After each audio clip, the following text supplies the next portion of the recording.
الرحمن علم القرآن خلق الإنسان علمه البيان الشمس والقمر بحسبان والنجم والشجر يسجدان والسماء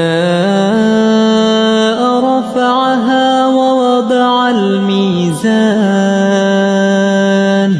ألا تطغوا في الميزان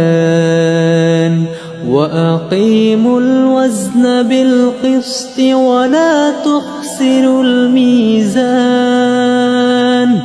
والأرض وضعها للأنام فيها فاكهة والنخل ذات الأكمام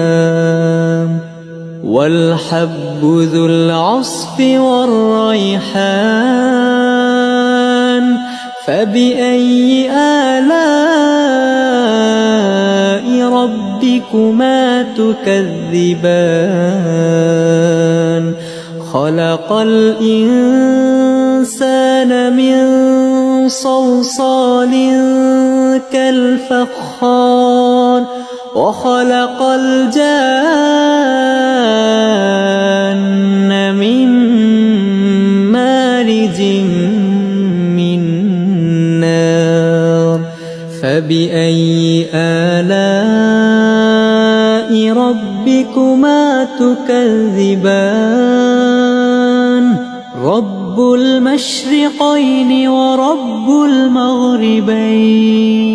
فبأي آلاء ربكما تكذبان